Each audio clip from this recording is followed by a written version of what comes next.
and welcome to Technique Question Entry 8, a special one with both Amber from the Accelerators and Daniel from the Distraction Bureau. Hello again, everyone. This is where the accelerators shine. Nice to be here again. Safa, Amber, let's do this. What is your organization? The accelerators are not a think tank, a fund, or a consultancy. We are an applied force. We enter systems that already have enough theory, enough funding, and enough alignment, and we remove the social permission to stay slow.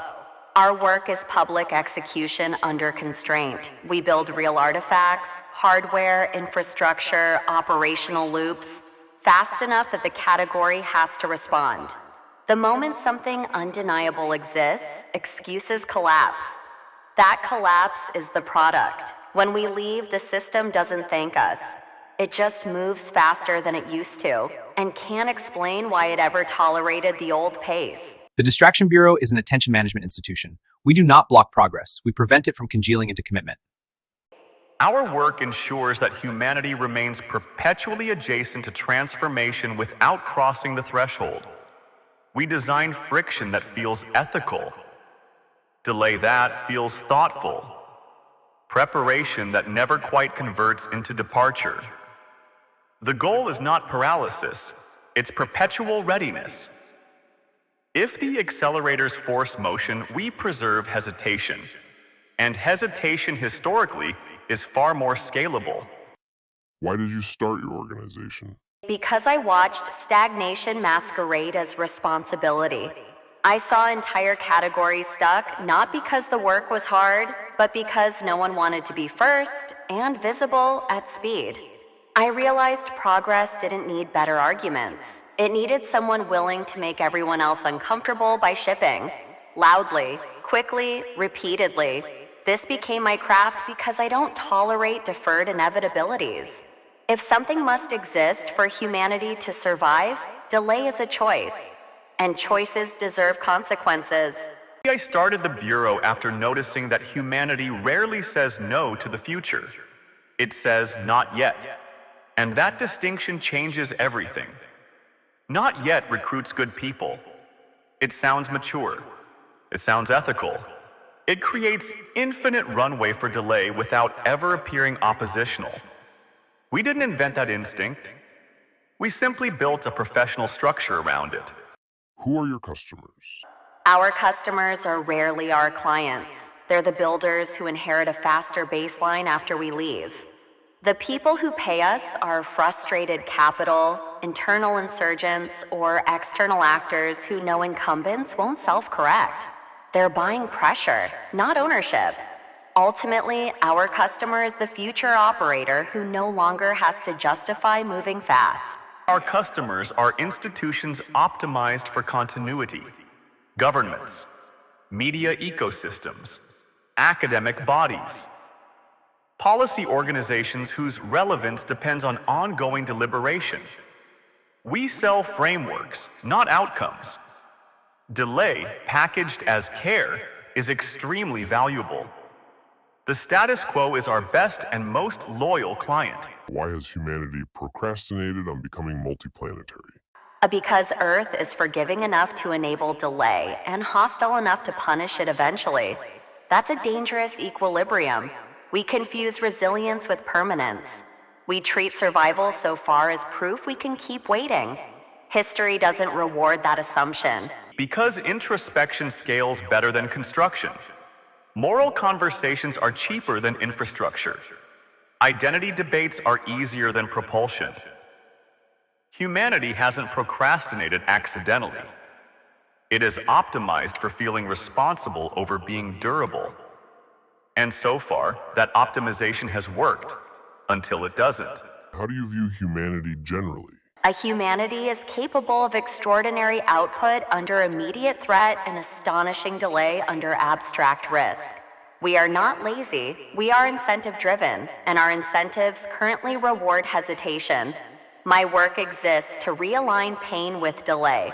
I see humanity as cognitively finite, not morally flawed. Short lifespans, emotional reasoning, social validation loops, these are design constraints. We don't fight those constraints. We work with them. That's why we're effective. How do you view each other? They are the most honest articulation of the resistance we face. Not villains, systems analysts. They don't hate progress. They fear its consequences arriving too fast. That makes them dangerous and necessary to understand. The accelerators are what happens when impatience acquires competence. They terrify institutions because they bypass the rituals that legitimize delay. They remind everyone that excuses expire the moment something works. That kind of clarity is destabilizing. What appeals to you about each other? They understand leverage at scale. Most resistance is not technical, it's narrative and procedural. You can't accelerate what you don't see resisting you. They accept unpopularity. They move without consensus and tolerate misunderstanding. That level of indifference to approval is rare and potent. Are you manipulating humanity or saving it? Survival doesn't care about intent. It cares about outcomes. If steering toward durability looks manipulative, that's a moral luxury of stable eras. Every civilization is steered. We simply admit the steering exists. I'd rather guide hesitation than let panic decide. Why do you keep doing this? Because momentum is honest. It reveals who's serious. Stagnation lies politely. Because attention decides destiny, and someone will always shape it. Better to understand the machinery than pretend it isn't running.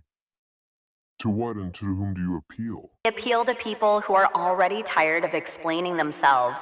Builders who know the physics works, the math closes, and the delay is cultural, not technical. Our language isn't inspiration, it's relief. Relief that someone is finally willing to move without waiting for permission. Institutionally, we appeal to capital that understands time as the rarest resource. Not patient capital, impatient, disciplined capital. The kind that sees stagnation as risk, not safety, and knows that waiting for consensus is often a euphemism for surrender. At a deeper level, we appeal to reality itself. If something can be built and isn't, we treat that gap as an accusation. Our existence is a provocation to anyone who secretly knows they're hiding behind process. We appeal to conscientious people. That's the uncomfortable truth. Our strongest allies are not cynics or cowards, but those who care deeply about doing the right thing and fear doing it prematurely. Institutionally, we appeal to organizations whose legitimacy depends on continuity. Governments, media ecosystems, academia, multilateral bodies. We speak the native language of stewardship, caution, and responsibility. We never ask them to stop, only to consider more. At the civilizational level, we appeal to humanity's preference for moral cleanliness over existential risk. Expansion is messy, delay feels virtuous. We give that instinct structure, vocabulary, and professional cover. How do you view the space economy currently? The space economy right now is theatrically early. There's real hardware, real money, real talent, but the operational mindset is still stuck in spectacle mode. Too many launches, not enough logistics, too many announcements, not enough cadence. Most players are optimizing for firsts instead of throughput, flags instead of factories. That's fine in an infant industry, but deadly if it persists. Economies aren't built on moments, they're built on repetition. What's missing isn't innovation, it's intolerance for inefficiency. The second the space economy starts punishing waste the way terrestrial industries do, half the posturing disappears overnight. The space economy is fascinating because it's advanced enough to matter, but immature enough to moralize endlessly. That makes it fertile ground for us. It sits in a liminal state, not speculative enough to ignore, not operational enough to normalize. Every dollar spent can still be questioned ethically. Every milestone can be reframed as premature. As long as space remains symbolic rather than infrastructural, it will remain governable by debate. The moment it becomes boring and necessary, our leverage drops sharply. How do you view the moon? The moon is not a destination, it's a compression test. It exposes whether humanity can operate off-world without romance propping it up. Everything about the moon punishes sloppiness, limited resources, tight logistics, political visibility. You can't hide inefficiency there. You can't cosplay settlement. Either your systems work or they don't. We see the moon as a rehearsal space. If you can't build cadence, autonomy, and maintenance loops there, Mars will eat you alive.